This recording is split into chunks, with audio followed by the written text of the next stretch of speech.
yang bilang cinta sejati akan tumbuh bersemi di waktu yang tepat. Jadi tetap semangat buat kamu yang lagi berjuang.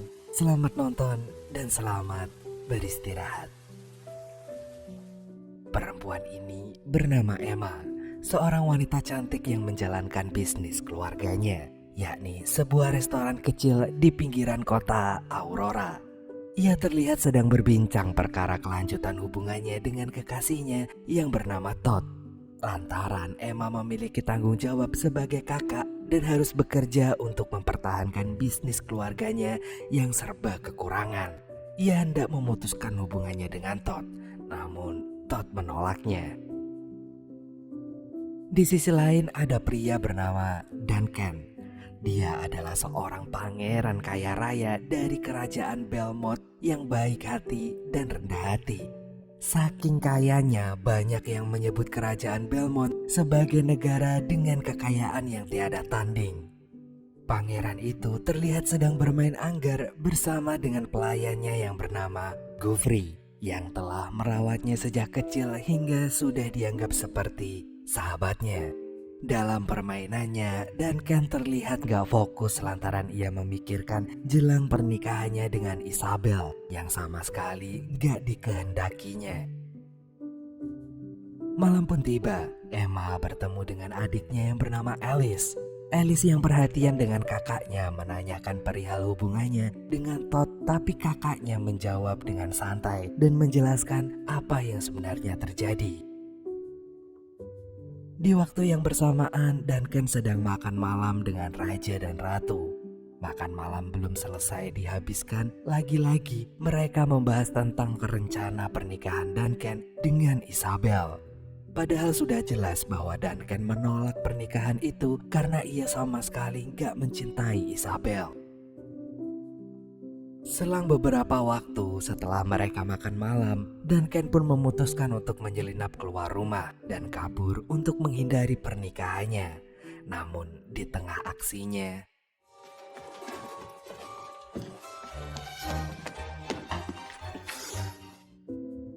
keesokan harinya, Emma yang sumringah dan sedang mempersiapkan sarapan tiba-tiba merasa gundah setelah Alice menanyakan perihal pohon Natal. Alice sangat ingin membeli pohon Natal lantaran sudah genap 4 tahun mereka gak merayakan Natal dengan menghias pohon Natal. Namun Emma menolak permintaan Alice karena rupanya Emma masih trauma mengenai kejadian yang menewaskan kedua orang tuanya. Di sisi lain, ketika raja dan ratu sedang sarapan, tiba-tiba Gufri datang menghampiri mereka dan menyampaikan bahwa Duncan menghilang. Awalnya sang raja nggak mengkhawatirkannya karena ia pikir putranya hanya ingin waktu luang untuk menyendiri. Namun rupanya ia mulai penasaran kemana putranya pergi dan berusaha mencarinya. Sementara itu, Duncan yang gak begitu mahir naik mobil tiba-tiba menabrak pembatas jalan dan mengakibatkan mobilnya mogok. Alhasil ia menelpon petugas derek untuk mengangkut mobilnya. Sesampainya di tempat tujuan, Duncan gak sengaja bertemu dengan Alice dan juga Emma. Alice yang sedang menjual bunga untuk persiapan Natal tiba-tiba menghampiri Duncan untuk menawarkan dagangannya. Di waktu yang bersamaan, Duncan terkesima dengan kecantikan Emma. Tanpa pikir panjang, Duncan yang saat itu menyamar dengan nama David langsung membeli bunga dari Alice. Gak lama setelahnya, Emma sampai di restorannya. Dan sesampainya di sana, Todd datang dengan sejuta harapannya untuk kembali mendapatkan hati Emma. Namun rupanya Emma masih menjaga jarak dengan Todd hingga akhirnya dia pun pergi dari restoran itu. Tepat setelah Todd pergi, Duncan datang dan memesan beberapa menu andalan di restoran milik Emma. Lantaran Duncan penasaran dengan Emma, ia pun berkenalan dengannya dan lagi-lagi ia mengaku sebagai David.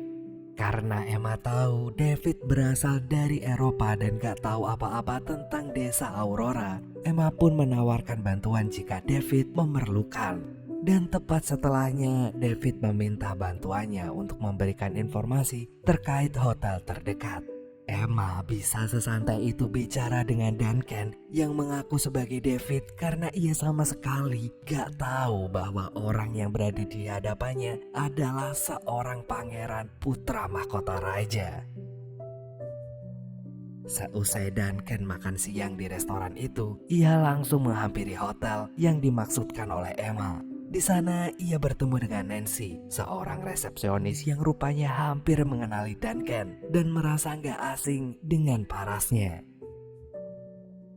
Di malam hari, Alice dan Emma membahas pria asing yang mereka kenal dengan nama David. Rupanya Alice berusaha nyomblangin mereka berdua dan usahanya diketahui oleh Emma. Setelah berbincang agak lama, Emma gak sengaja membaca surat penerimaan Alice di universitas negeri yang membuatnya senang sekaligus merasa prihatin lantaran ia juga menerima surat tagihan yang telah jatuh tempo. Pagi pun menjelang, waktunya Duncan pergi meninggalkan hotel itu. Sebelum Duncan benar-benar pergi, Nancy sempat memanggilnya dengan nama Duncan yang membuatnya terkejut. Gak mengira akan ada orang yang mengenalinya. Namun Duncan bisa kembali tenang setelah mengetahui bahwa rupanya Nancy mau merahasiakan identitas Duncan. Dan ia pun segera memulai perjalanannya dari Aurora ke Manhattan. Sebelum ia benar-benar meninggalkan Aurora, ia menyempatkan diri untuk mampir ke restoran Emma. Namun setelah sampai di sana, yang ia temui hanyalah Alice. Ternyata 3 tahun ini Emma selalu mengurung diri dan gak pergi bekerja setiap tanggal 19 Desember. Sehingga Duncan pun melanjutkan perjalanannya dengan sedikit murung karena gagal bertemu dengan Emma. Di tengah perjalanannya, Duncan gak sengaja mendapati Emma sedang mengunjungi makam kedua orang tuanya. Tanpa pikir panjang, Duncan pun menghampirinya dan sedikit berbincang sekaligus berpamitan. Namun sebelum ia pergi, Emma mengajak Duncan bersenang-senang dengan membuat malaikat salju dan berseluncur di es. Duncan mengaku bahwa di hari itu adalah kali pertamanya ia bersenang-senang tanpa merisaukan martabat keluarganya.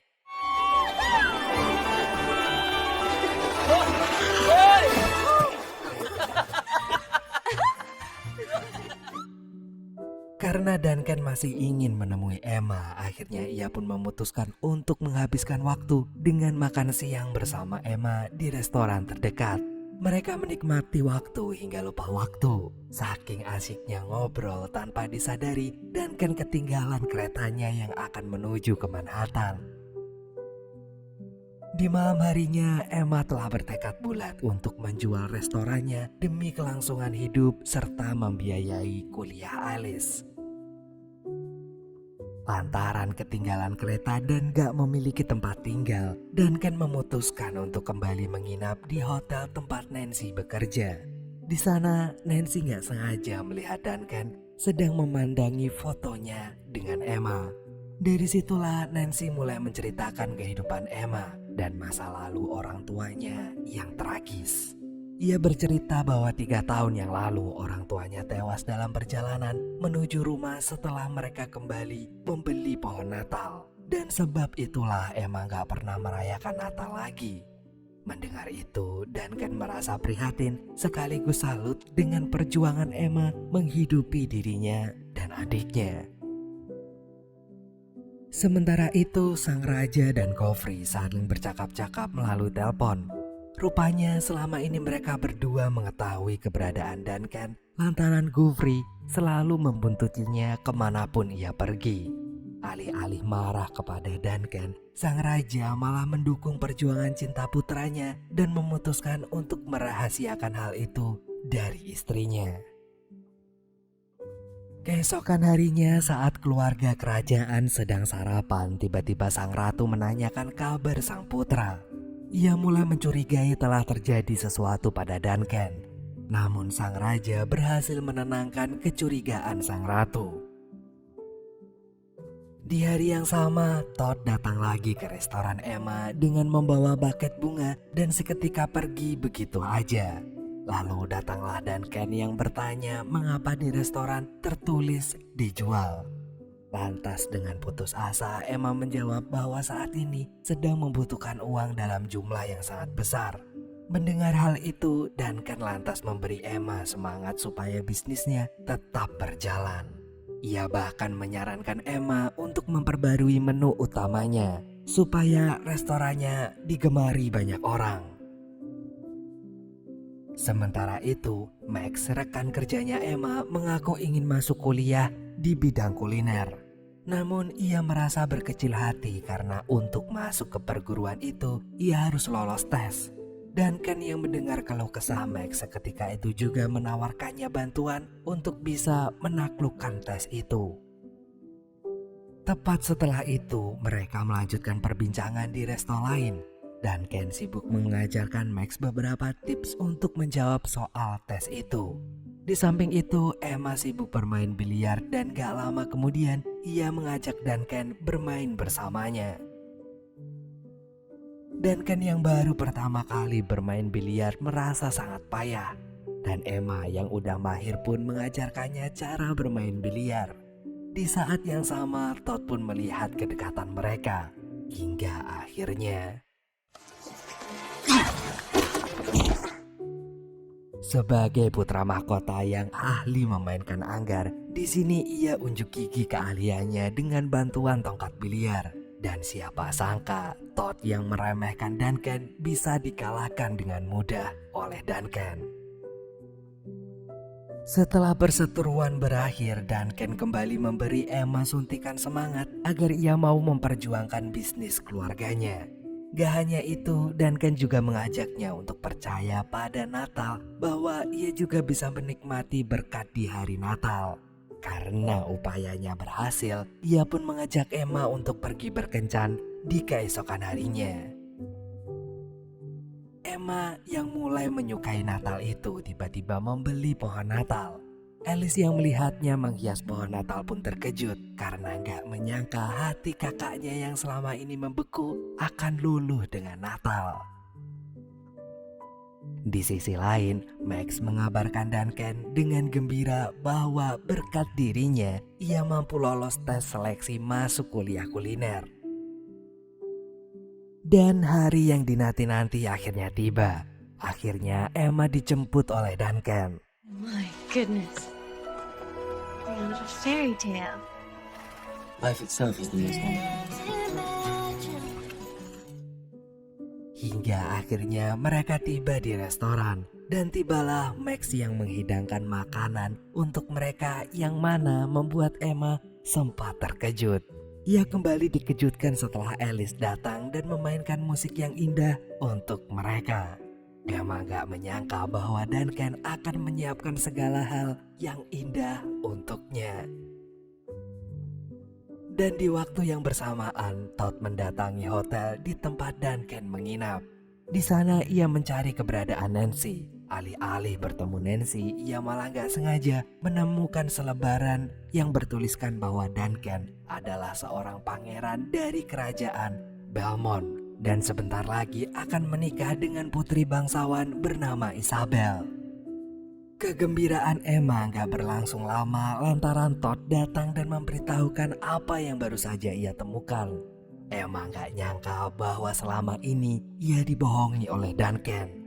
Merasa gak karuan, akhirnya ia pun marah hebat hingga mengusir Todd dari rumahnya.